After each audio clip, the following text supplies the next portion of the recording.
நம்பிக்கை அப்புறம் ரெண்டும் ஒன்று தான்டா. நம்பிக்கை ஒன்று கரெக்டு. இன்னொன்று அதே தான் அவன் சொன்னான். இன்னொரு கை இருக்கு. What is that? சரி, நானே சொல்கிறேன், ஏன்னா ஆல்ரெடி லேட் ஆயிடுச்சு. முகத்திலே புன்னகை, உள்ளத்திலே நம்பிக்கை.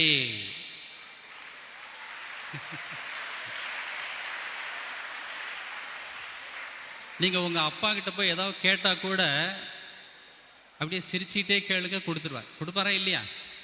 எத்தனை தடவை ஏமாற்றி இருக்கீங்க சிரித்து சிரித்து பேசி? முகத்திலே புன்னகை, உள்ளத்திலே நம்பிக்கை. அந்த உள்ளத்தில் நம்பிக்கை வர்றதுக்கு என்ன செய்யணும்? புன்னகை ஈஸியாக வந்துடும் இல்லையா? சிரிக்கிறது உங்கள் கண்ட்ரோலில் இருக்கா, உங்கள் அம்மா அப்பா கண்ட்ரோலில் இருக்கா? உங்கள் கண்ட்ரோலில் இருக்கு. நம்பிக்கை யாருடைய கண்ட்ரோலில் இருக்கு? அந்த மாதிரி கருத்துக்களை கொடுக்கணும். ஔவையார் அம்மா பாடுவாங்க இல்லையா, நல்லாரை காண்பதுவும் நன்றே, நல்லார் சொல் கேட்பதுவும் நன்றே. இப்போ கெட்டு போன சாப்பாடு 2 நாளைக்கு நீங்கள் சாப்பிட்றீங்க, என்ன ஆகும்? கெட்டு போன சாப்பாடு சாப்பிட்டா வாட் வில் ஹேப்பன்? கெட்டு போயிடும். ஹாஸ்பிட்டல் தான். உசிலம்பட்டி, இன்னும் கொஞ்சம் சீரியஸாக போனால் மதுரை, இன்னும் கொஞ்சம் சீரியஸாக போனால் சென்னை, இன்னும் சீரியஸாக போனால் மேலே. நல்ல சாப்பாடு சாப்பிட்டா உடம்பு எப்படி இருக்கு? ஆரோக்கியம். உடல் ஆரோக்கியத்துக்கு நல்ல சாப்பாடு, உள்ள ஆரோக்கியத்துக்கு நல்ல கருத்துக்கள். அந்த மாதிரி நல்ல கருத்துக்களை கொடுத்தவர் தான் சுவாமி விவேகானந்தர். அவரை பற்றி சொல்கிறப்போ நம்ம சுவாமிஜி கூட பேசினார். நேதாஜி சுபாஷ் சந்திர போஸை பற்றி. நல்லா கேளுங்க, இதெல்லாம் உங்களுக்கு கிடைக்காது. புத்திசாலி பசங்கன்னு சொல்லியிருக்கீங்க, பேசாமல் என் பேச்சை கேட்கணும். ஓகே? நேதாஜி சுபாஷ் சந்திர போஸ் சொல்கிறார், விவேகானந்தரால் நான் முதலில் ஈர்க்கப்பட்ட போது எனக்கு 15 வயது தான் இருக்கும். கிட்டத்தட்ட உங்கள் வயசு தான். 15 வயது தான் இருக்கும்.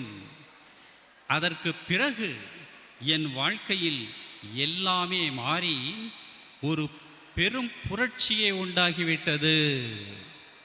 நேதாஜி சுபாஷ் சந்திர போஸ் சொல்கிறார், 15 வயசில் விவேகானந்தரை படித்தார், வாழ்க்கையே மாறி போச்சு, ஒரு புரட்சிகரமாக ஆயிடுச்சு அப்படி சொல்கிறார். ஏன் ஆச்சு அந்த மாதிரி? Same thing. நல்ல சாப்பாடு சாப்பிட்டா உடல் ஆரோக்கியம், நல்ல கருத்துக்கள் கேட்டா படித்தா மனசு ஸ்ட்ராங்காக இருக்கும். அவருடைய ஸ்ட்ரென்த் எப்படி இருந்து தெரியுமா? நேதாஜி போஸ் நம்ம சாமிஜி சொன்னார் இல்லையா, ஹிட்லரை பார்க்க போனார். ஹிட்லர் எந்த நாட்டை சேர்ந்தவர் யாருக்காவது தெரியுமா? வெரி குட், நல்ல தெளிவாக இருக்கீங்க பசங்க. ஹிட்லர் ஒரு சர்வாதிகாரி, எல்லா பவரும் தன்னுடைய கையில் வச்சுருந்தார். நீங்களாம் போய் எதுவும் கேள்வி கேட்க முடியாது. கேள்வி கேட்டால் நீங்கள் இருக்க மாட்டீங்க. அந்த மாதிரி ஒரு அட்மினிஸ்ட்ரேட்டர். அவரை போய் பார்க்க போகிறார் நேதாஜி. ஹிட்லர் எப்படி தெரியுமா? உடனே பார்க்க மாட்டார். எப்போவுமே யார் தன்னுடைய பவரை காட்டுறாங்களோ அவங்களுக்கு உயிர் பயம் ஜாஸ்தியாக இருக்கும். வந்திருக்கிற ஆள் யார், தன்னை கொல்ல வந்திருக்கானா அப்படின்னு ஒரு பயம் வரும். அமைதியாக இருக்கிறவங்க ஆனந்தமாக இருப்பாங்க, துணிச்சலாக இருப்பாங்க. பவரை காட்டுறவங்க பயந்துக்கிட்டே இருப்பாங்க. ஹிட்லரை பார்க்க போயிருக்கிறார் நேதாஜி. அங்கே போய் உட்காந்து ஒரு புக்கு படிச்சுட்டு இருக்கிறார். உட்கார சொல்லிட்டாங்க ஒரு ஹாலில். பார்த்தா இந்த கதவுலேருந்து ஹிட்லர் உட்கார்றார். ஹலோ அப்படிங்கிறார். நேதாஜி அப்படி பார்த்துட்டு ஒன்றும் சொல்லலை, ஹலோ அப்படி சொல்லிட்டு புக்கு படிச்சுட்டு இருக்கிறார். ஹிட்லர் உட்கார்ந்துருக்கிறார். 5 நிமிஷம் ஆச்சு. இந்த கதவு பக்கமாக இன்னொரு ஹிட்லர் வந்தார். Hello Netaji, yes good morning. உட்காந்துட்டார். ஒன்றுமே சொல்லலை. 5 நிமிஷம் கழிச்சு இன்னொரு நேதாஜி, இன்னொரு ஹிட்லர் வேற. அவருக்கும் ஒன்றும் கிரீட்டிங் இல்லை. இன்னும் கொஞ்ச நேரம் கழிச்சு இன்னொரு ஹிட்லர். இந்த மாதிரி 6 பேர் வந்தாங்க. எல்லாரும் ஒரே மாதிரி. ஹிட்லர் எப்படி மீசை வச்சிருப்பார் பார்த்துருக்கீங்களா? பெருசாக இருக்குமே, முனியாண்டி மாதிரி இல்லை, சின்னதாக இருக்கும். 6 பேர் வந்து உட்காந்துருக்காங்க ஹிட்லர்ஸ். நேதாஜி கண்டுக்கவே இல்லை, அவர் பாட்டு புக்கு படிச்சுட்டு இருக்கிறார். கடைசியாக ஒருத்தர் வந்தார், தோள் மேலே கையை போட்டு ஹலோ நேதாஜி அப்படின்னார். டக்குன்னு எழுந்த குட் மார்னிங் ஹிட்லர் அப்படின்னார். அவரே அசந்து போயிட்டார். வந்தவர் தான் ஹிட்லர். கேட்டார், நான் தான் உண்மையான ஹிட்லர்னு எப்படி தெரியும் உனக்கு, எப்படி கண்டுபிடிச்ச? நேதாஜி சொன்னார், இந்த நேதாஜி தோள் மேலே கை வைக்கிற அளவுக்கு துணிச்சல் ஹிட்லருக்கு மட்டும்தான் வரும்.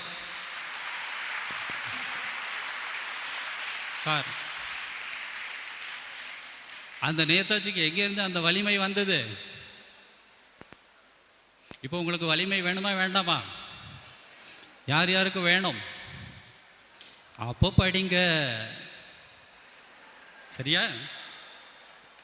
இன்னொருத்தர் சொல்றார், தமிழ்நாட்டில் ஒரு பெரிய லீடர் இருந்தார், சுப்பிரமணிய சிவா. யாரோ பேர் கேட்டிருக்கீங்களா? நமக்கு தலை தெரியுது, தளபதி தெரியுது, வைகை புயல் தெரியுது, தேவையே இல்லாமல் சுப்பிரமணிய சிவா பேர் தெரியல. செக்கு இழுத்தார் ஒருத்தர், அவர் பேர் என்ன? என்னது? மாப்போசியா? வாவுசி. இவங்க பேரெல்லாம் தெரிஞ்சு வச்சேங்க. நீங்கள்லாம் இன்னைக்கு ஸ்கூலில் படித்து நல்ல வேலைக்கு வந்து சந்தோஷமாக இருக்கிறதுக்கு காரணமே இவங்க உயிர் கொடுத்ததுனால தான், விடுதலை வாங்கி கொடுத்ததுனால. செக்கிழுத்தார். பாரதியார்லாம் அப்படி பாடி இருக்கிறார். சுப்பிரமணிய சிவாவும் வஉசியோட ஃப்ரெண்டு. அவரும் சுவாமிஜி நிறைய படிச்சிருக்கிறார். அவர் ஒரு இடத்துல சொல்கிறார், சுவாமி விவேகானந்தரை நினைக்கின்ற நேரமெல்லாம் எனக்கு புதிது புதிதாக ஊக்கமும் உற்சாகமும் உண்டாகிறது. அது மட்டும் அல்லாமல் எங்கிருந்தோ எனக்கு தெரியாமல் ஒரு சக்தியை அடைகிறேன். பாருங்க, விவேகானந்தர் எந்த ஸ்டேட்டில் பிறந்தார்? கொல்கத்தா. Very good. அங்கே பிறந்தவர். சுப்பிரமணிய சிவா எங்கே பிறந்தார்? சுப்பிரமணிய சிவா எங்கே பிறந்தார்? தமிழ்நாட்டிலடா, நம்ம நாடு, சரியா? இங்கே இருக்கிற ஒருத்தர் அவருடைய புத்தகங்களை படிக்கிறார், சொல்றார், புதிது புதிதாக ஊக்கமும் உற்சாகமும் உண்டாகிறது, எனக்கே தெரியாமல் எங்கிருந்தோ ஒரு சக்தி வருகிறது அப்படிங்கிறார். ஏன்? விவேகானந்தரை பற்றி சொல்கிறப்போ ஒரு ஃபாரின் ரைட்டர் சொல்லுவார், he is the personification of confidence and strength. இது யாராவது தமிழில் சொல்ல முடியுமா? அவன் எழுந்து வரதை பார்த்தா என்கிட்ட தான் வரான்னு நினச்சி அவன் எங்கேயோ போகிறான். he is the personification of confidence and strength. அப்படின்னா என்ன அர்த்தம்? மைக்கில் வந்து சொல்ல முடியுமா? இளைஞர் தினம்டா, இளைஞர் முகாம் இது. நீங்களாம் வந்து பேசணும், அப்போ தான் அந்த ஃபியரே போகணும். விவேகானந்தர் தான் தன்னம்பிக்கையின் மற்றும் வலிமையின் அடையாளம் அப்படின்னு சொல்கிறார். இதை தான் சுப்பிரமணிய சிவா சொல்கிறார். விவேகானந்தர் லைஃப்பில் ஒரு இன்சிடெண்ட் நடந்தது, ரொம்ப இன்ட்ரெஸ்டிங் இன்சிடெண்ட். அவர் ஒரு தடவை நார்த் இந்தியாவில் ட்ரெயினில் போயிட்டுருக்கிறார். அப்போல்லாம் ட்ரெயினில் இவ்வளோ கூட்டம் இருக்காது, ரிசர்வேஷனும் கிடையாது, டிக்கெட் வாங்கிட்டு போய் உட்காரலாம். இப்போ தான் 2 மாதம் முன்னாடி ரிசர்வ் பண்ணால் கூட டிக்கெட் கிடைக்கிறது இல்லை, ஃப்ரீயாக இருந்தது. ஃபஸ்ட் கிளாஸில் போய் படுத்துருக்கிறார், ஆட்கள் கிடையாது. ஒரு ஸ்டேஷன் வந்தது, 2 இங்கிலீஷ்காரங்க ஏறினாங்க. வந்து பார்த்தா அப்போல்லாம் இங்கிலீஷ் ரூல் பண்ணுறாங்க, ஆட்சி, இங்கிலீஷ்காரங்க ஆட்சி பண்ணுறாங்க. ட்ரெயினில் வந்து பார்த்தா ஒரு சன்னியாசி காவி கட்டிட்டு, காலனா காசு இல்லாத ஒரு சன்னியாசி படுத்திருக்கார். இங்கிலீஷ்காரனுக்கு எப்படி இருக்கும்? அவன் எப்போவுமே அவனை மாதிரி ஒரு அந்த மாதிரி ட்ரெஸ் எல்லாம் போட்டு வந்து ஹலோ ஹவ் ஆர் யூ அப்படி சொன்னால் தான் அவன் மரியாதை கொடுப்பான். இவர் படுத்திருக்கிறார், எழுந்து கூட உட்காரலை. 2 பேரும் வந்து உட்காந்துட்டு கோபம் வந்துருச்சு. ட்ரெயின் ஸ்டார்ட் ஆச்சு.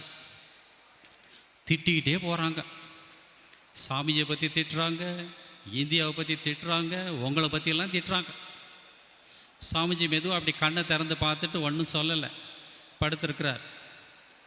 இவங்க நினச்சாங்க தூங்கிட்டு இருக்கார் அப்படின்னு நினச்சிட்டு கண்டபடி இந்தியாவை பற்றி தாறுமாறாக பேசுகிறாங்க. நாகரிகம் கிடையாது, படிப்பு கிடையாது, புத்தி கிடையாது. யாருக்கு? உங்களுக்கு. இப்போ உங்களுக்கு புத்தி கிடையாதுன்னு சொன்னால் உங்களுக்கு என்ன வரும்? கோபம் வரும். சுவாமிஜி அமைதியாக கேட்டுட்டு இருக்கிறார், ஒன்றும் சொல்லலை. அடுத்த ஸ்டேஷன் வந்தது. சாமிஜிக்கு தாகமாக இருந்தது, எழுந்து உட்கார்ந்தார். அப்போல்லாம் ஏசி கிடையாது, ஜன்னல்லாம் திறந்துருக்கும். பார்த்தா எதிர்த்தாப்புல ஸ்டேஷன் மாஸ்டர், ஸ்டேஷனில் ஸ்டேஷன் மாஸ்டர் இருப்பார் இல்லையா, பார்த்துருக்கீங்களா? அவர் வந்து அங்கே நிற்கிறார். சாமிஜி கேட்டார் இங்கிலீஷில், could I get some drinking water please? என்ன அர்த்தம்?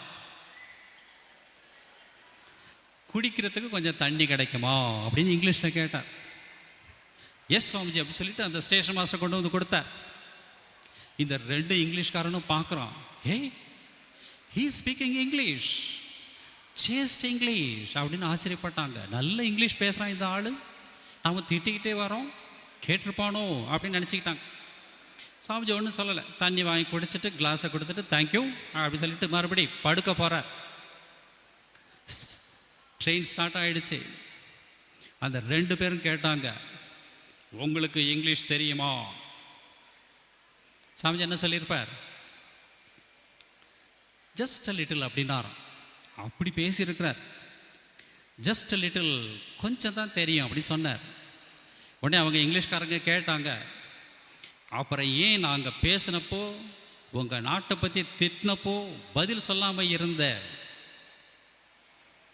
சாமிஜி கூலாக சொன்னார், முட்டாள்களை பார்ப்பது இது முதல் தடவை அல்ல.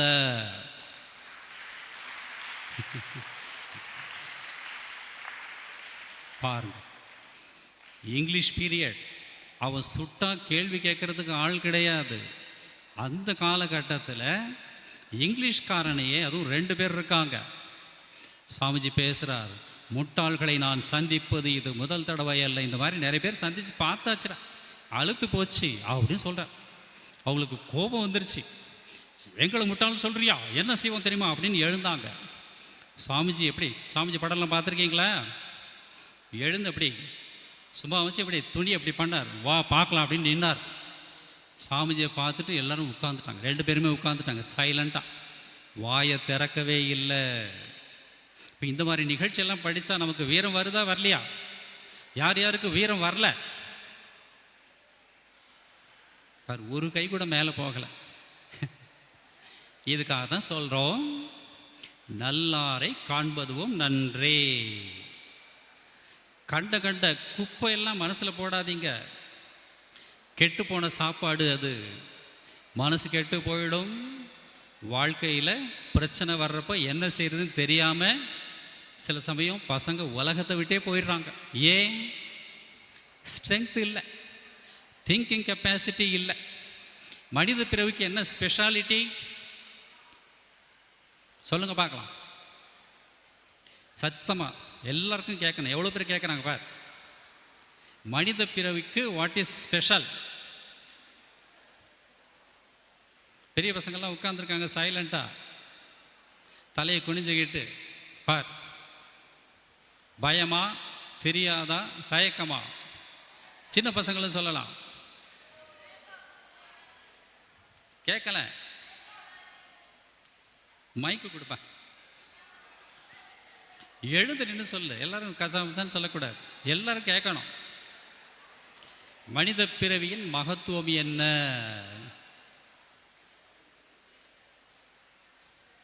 ஒரு இங்கிலீஷ் ரைட்டர் ஒருத்தர், டி மூங்கர் அப்படின்னு ஒருத்தர், அவர் சொல்றார், நல்லது ஏதாவது செய்யவும் நல்ல முறையில் உருவாகவும் ஏற்ற பருவம் இளமை பருவம். உங்கள் பீரியடில் தான் நல்லா படித்து மேலே வர முடியும். இதை நீங்கள் விளையாட்டுலையும் வேடிக்கை பேச்சிலையும் வெட்டிங்க, திரும்ப வராது. அதுக்காக தான் இதெல்லாம் கற்றுக்கணும் சின்னதுலேயே. நேதாஜி போஸ் படித்தார் இல்லையா, 15 வயசுலேயே சுவாமிஜி படித்தார். எங்கேயோ போய் நிற்கிறார். அவரை பற்றி நாம் படிக்கிறோம். உங்கள் தாத்தாவை பற்றி படிக்கிறோமா? உங்களுக்கே தெரியாது. ஏன்? நாட்டுக்காக மற்றவங்களுக்காக ஒன்றும் செய்யலை, இவங்கெல்லாம் செஞ்சாங்க. அப்படி செய்யறதுக்கு காரணமாக இருந்தவர் யாரு? நேதாஜி உருவாகிறதுக்கு யார் காரணம்? விவேகானந்தர். அதனால் அந்த மாதிரி சாப்பாட்டை மனசுக்கு கொடுக்கணும். சிந்தனை செய்யும் சக்தி தான் மனிதர்களுக்கு அழகு. சிந்தனை இல்லை, மனித தன்மையே இல்லை. இதை தான் இவங்க வாழ்க்கை காட்டுது. இன்னொருத்தர் மகாராஷ்டிராவில், டைம் முடிஞ்சு போச்சு, 5 நிமிஷத்தில் முடிச்சுக்கிறேன். வினோபா பாவே அப்படின்னு ஒருத்தர் இருந்தார், சுதந்திர போராட்ட வீரர். அவரும் நிறைய படிச்சிருக்கிறார் விவேகானந்தருடைய கருத்துக்கள். அவர் சொல்றார், நமது பலம் என்ன என்பதை நமக்கு உணர்த்தினார் விவேகானந்தர். உங்கள் பலம்னா என்ன அப்படின்னு உங்களுக்கே தெரியாது. ஆஞ்சநேயருக்கு அவருடைய பலம் தெரியாது. அப்புறம் எல்லாரும் போய் சொன்னதுக்கப்புறம் ஒரே ஜம்பில் கடலை தாண்டி போயிட்டார். ராமருக்கு பாலம் கட்ட வேண்டி இருந்தது. ஆஞ்சநேயர் எப்படி போனார் ஸ்ரீலங்காவுக்கு? ஜெய் ஸ்ரீராம் பறந்து போயிட்டார். அவ்வளவு சக்தி நமக்குள்ளார இருக்கு. நிறைய சக்தி நமக்கு தெரியாது. நாம் எப்பவும் அந்த ஆளை பார்த்து இந்த ஆளை பார்த்து காப்பி அடிக்கிறோம் இல்லையா? அவனை மாதிரி முடி வெட்டிக்கிறோம், ஒரு காதில் குத்திக்கிறோம். ஏன் எங்கள் ஹீரோ அப்படி வரா? நான் ஒரு காலேஜில் பேச போயிருந்தேன். ஒரு பையன் கேள்வி கேட்டான், சாமிஜி எனக்கு கிரிக்கெட்னா ரொம்ப பிடிக்கும், நான் எப்படி சச்சின் மாதிரி வரணுமா தோனி மாதிரி வரணுமா? இங்கே யாருக்காவது கிரிக்கெட் தெரியுமா? யார் யாருக்கு கிரிக்கெட் பிடிக்கும்? Very good. கிரிக்கெட்டில் எத்தனை பிளேயர்ஸ் ஒரு டீமில்? 15 11. Very good. அந்த பையன் என்கிட்ட கேட்டான், சுவாமிஜி எனக்கு கிரிக்கெட் தான் லைஃப், லட்சியம், சச்சின் மாதிரி வரணுமா தோனி மாதிரி வரணுமா அப்படின்னு கேட்டான். நான் சொன்னேன், நீ ஏன் அவனை மாதிரி இவனை மாதிரி ஆகணும்? அந்த சச்சினும் தோனியும் உங்ககிட்ட வந்து ஆட்டோகிராஃப் வாங்கணும், அந்த மாதிரி நீ வளரணும் அப்படின்னு சொன்னேன்.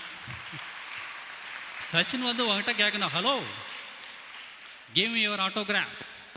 தோனி வந்து இங்கே நிற்கணும் உன்னை பார்க்கறதுக்கு. அது பெருமையா? நீ தோனி பின்னால் ஒன்ன பெருமையா? அதைத்தான் இவர் சொல்றார் வினோபா பாவே. நமது பலம் என்ன என்பதை நமக்கு உணர்த்தினார் விவேகானந்தர். இந்தியா இழந்திருந்த ஆன்ம சக்தியை தமது இணையற்ற சொற்பொழிவுகளின் மூலம் மீண்டும் நிலைநிறுத்தினார். இந்தியா முழுக்க சுற்றி எல்லா ஜனங்களுக்கும் பேசி நம்முடைய உண்மையான சக்தி என்ன, வலிமை என்ன, ஆற்றல் என்ன, இதை சொல்லிக் கொடுத்தவர் விவேகானந்தர். ஒரு 45-50 வருஷம் முன்னாடி இந்தியன் ஆர்மியில் ஒருத்தர் வேலை செஞ்சிட்டு இருந்தார். இந்தியன் ஆர்மி எப்படின்னாக்கா நினச்சப்பெல்லாம் லீவு கிடைக்காது. டிசிப்ளின் ரொம்ப ரொம்ப அவசியம். காலையில் எழுந்திருக்கிறது, எக்ஸசைஸ் பண்ணுறது, ஓடுறது, சாப்பிட்றது, குளிக்கிறது எல்லாம் டைம் வச்சுருப்பாங்க. அவர் கிட்டத்தட்ட பல வருஷம் வேலை செஞ்சுட்டு கொஞ்சம் போர் அடிச்சு போச்சு, ரிட்டையர்மெண்ட் எடுத்துக்கலாம் அப்படி சொல்லி போய் கேட்டால் கொடுக்கல அவங்க. இன்னும் கொஞ்ச நாள் வேலை செய்யணும் அப்படி சொல்லிட்டாங்க. இவருக்கு பிடிக்கலை. தவிர வீட்டில் பலவிதமான பிரச்சனைகள், லெட்டர்லாம் வருது, என்ன செய்கிறதுன்னு தெரியல. ஒரு நாள் ஈவினிங் அங்கேருந்து கிளம்பி போயிட்டார், தப்பிச்சு போயிட்டார். எங்கேயோ போகிறார், ஒரு ரயில்வே ட்ராக்கு, சூசைட் பண்ணிக்கலான்னு போகிறார். சூசைட் பண்ணுறது நல்லதா கெட்டதா? கெட்டது, பண்ணவே கூட. சரியா? இவருக்கு மனசு ரொம்ப வடிஞ்சு போச்சு. போதும் இந்த வாழ்க்கை அப்படி சொல்லி நடந்து போயிட்டே இருக்கிறார். அந்த நேரம் அப்போல்லாம் ட்ரெயின் கம்மி, ட்ரெயின் வரல. திடீர்னு காற்றடிச்சது, எங்கேயிருந்து ஒரு பேப்பர், சின்ன பேப்பர் பீஸ் பறந்து வந்து இவர் முகத்தில் வந்து ஒட்டிச்சு. என்ன இது பேப்பர் சொல்லி எடுத்து போட போகிறார். தூக்கி போடுவோம் இல்லையா குப்பை, அந்த மாதிரி பார்த்தா என்னமோ எழுதியிருக்கு. அதில் பார்த்தா விவேகானந்தருடைய ஒரு சேயிங். சுவாமிஜி சொல்கிறார், all power is within you, you can do anything and everything, believe in that அப்படின்னு ஒரு வார்த்தை. அதை படித்தார் அந்த மனுஷன். அப்படியே ஒரு மனசு மாறி போச்சு. அப்புறம் வந்து மறுபடி ரிட்டையர்மெண்ட்டுக்கு அப்ளை பண்ணி திரும்ப அவர் ஊருக்கு போனார். மகாராஷ்டிராவில் ஒரு கிராமம். ஊருக்கு போய் இந்த வார்த்தைகள் அப்படியே ரீங்காரமிட்டுக்கிட்டே இருக்கு காதில், சுவாமிஜி சொன்னது. அங்கே போய் பார்த்தா அது ஒரு சின்ன கிராமம். மகாராஷ்டிராவில் ரொம்ப தண்ணி பஞ்சம் ஜாஸ்தி. சுவாமிஜி சொன்ன மாதிரி ஏதாவது சிறப்பாக செய்யணும், இந்த நாட்டுக்கு ஏதாவது சேவை செய்யணும். என்ன செய்யலாம்? சரி, ஒரு குளம் தோண்டுவோம், தண்ணி பிரச்சனையை தீர்ப்போம் அப்படின்னு சொல்லிட்டு குளம் தோண்ட ஆரம்பித்தார். Single man. இவருடைய உற்சாகத்தை பார்த்து இன்னும் நிறைய பேர் சேர்ந்தாங்க. குளம் வெட்டினாங்க, தண்ணி தேங்கிச்சு. அந்த கிராமத்துக்கு தண்ணி பஞ்சம் தேய்ந்தது. பிற்காலத்தில் அவர் டெல்லியிலலாம் போய் போராட்டம் பண்ணார். அவர் பேர் அண்ணா ஹசாரே. எங்கிருந்து வந்தது சக்தி? நமது பலம் என்ன என்பதை நமக்கு உணர்த்தினார் விவேகானந்தர். ஸோ உங்களுக்கு உள்ளார கூட ஒரு விவேகானந்தர் இருக்கலாம், ஒரு நேதாஜி இருக்கலாம், இந்திரா காந்தி இருக்க முடியாது, நீங்களாம் பசங்களாக இருக்கீங்க. ஒரு சுப்பிரமணிய சிவா இருக்கலாம், ஒரு பகத்சிங் இருக்கலாம், யாரோ ஒருத்தர் மினிஸ்டர் ஆகலாம், ஒரு டாக்டர் ஆகலாம், என்ஜினியர் ஆகலாம், என்னென்னமோ இருக்கு. அதை இப்போ இருந்தே கொண்டு வர பார்க்கணும். அதை கொண்டு வர்றதுக்கு என்னென்ன தேவையோ, உதவி செய்யுமோ, அதையெல்லாம் கொடுக்கறதுக்கு எப்பவுமே தயாராக இருக்கிறார் விவேகானந்தர். உங்களுக்காக வெயிட் பண்ணிகிட்டே இருக்கிறார். உங்களுக்கு தெரியுமா? தெரியுமா உங்களுக்கு? அவர் உங்களுக்காக ரொம்ப ஏக்கத்தோடு வெயிட் பண்ணிகிட்டே இருக்கிறார். எங்கே என் பசங்க வரமாட்டாங்களா என்கிட்ட? நாம் தான் வந்து அஜித் பின்னால் போகிறோம், விஜய் பின்னால் போகிறோம், சிம்பு தும்பு எங்கெங்கேயோ போய் தொலைக்கிறோம். அவன் கொஞ்ச நாள் இருந்துட்டு போயிடுவான். ஆளே அட்ரஸ் தெரிய. எத்தனை வருஷமாக அவ்வளோ பெரிய அட்ரஸை வச்சுட்டு உட்காந்துருக்கிறார். இப்போ இவரை ஃபாலோ பண்ணுறது நல்லதா, அவங்க பின்னாடி போகிறது நல்லதா? வெரி குட், கை தட்டுங்கடா. ஸோ விவேகானந்தர் சொல்லுவார், நீ மனிதனாக பிறந்திருக்கிறாய், நீ வாழ்ந்து மறைந்ததற்கு அடையாளமாக ஏதாவது விட்டு செல்ல வேண்டும். வந்தோம், வாழ்ந்தோம், 2 குழந்தைகளை பெற்று போட்டோம், அது எப்படியோ போகுது, நாம் போயிட்டோம். அந்த மாதிரி இருக்கக்கூடாது. நீங்கள் போனதுக்கப்புறம் கூட இந்த உலகம் அவங்களை பற்றி பெருமையாக பேசணும், அப்படி ஏதாவது சிறப்பாக செய்யணும். இது விவேகானந்தர் சொல்லுவார். அந்த மாதிரி வாழ்க்கை வாழ நாம் முயற்சி செய்யணும். அதுக்காக தான் இன்றைக்கி நீங்கள்லாம் இங்கே வந்திருக்கீங்க. டைட்டிலே அதான், விவேகானந்தர் கேட்ட 100 இளைஞர்கள். 100 பேர் இருப்பீங்களா? நீங்கள் எவ்வளோ பேர் இருக்கீங்க? சரி, நீங்கள் போய் உங்கள் ஃப்ரெண்ட்ஸுக்கிட்டலாம் கூட சொல்லுங்கள். 100 1000 ஆகட்டும், 1000 10,000 ஆகட்டும், 10,000 லட்சம் ஆகட்டும், லட்சம் இந்தியாவே ஆகட்டும். சரியா? ஒரே ஒரு சின்ன கதை சொல்கிறேன். ஒரு டிராயிங் மாஸ்டர் 2 பசங்களை கூப்பிட்டார். ஒயிட் பேப்பர் கொடுத்து ஏதாவது வரைஞ்சிட்டு வாங்கடா அப்படின்னார். ரமேஷ் போனான், அழகாக பிள்ளையாரை வரைஞ்சிட்டு வந்தான். சார் பார்க்குறார், வா ரமேஷ், பிள்ளையார் ரொம்ப அழகாக இருக்கார்ரா, இதை ஃப்ரேம் பண்ணி பிள்ளையாரை எங்கே வைக்கலாம்? பிள்ளையாரை எங்கே வைக்கலாம்? சாமி ரூமில் இல்லையா? இதை அழகாக ஃப்ரேம் பண்ணி சாமி ரூமில் வை, கொண்டுட்டு போ அப்படின்னு சொன்னார். சுரேஷ் வந்தான், நீ என்னடா வரைஞ்சிருக்க பாருங்க சார் அப்படின்னு காட்டுறான். பார்த்தா பெருசு பெருசாக கண்ணு சிகப்பாக இருக்கு, பல்லு நீட்டிக்கிட்டு பேப்பருக்கு வெளியிலேயே போயிடுச்சு, நாக்கு தொங்கிட்டு இருக்கு, கருப்பாக ஒரு உருவம். என்னடா வரைஞ்சிருக்க? காஞ்சனா 3.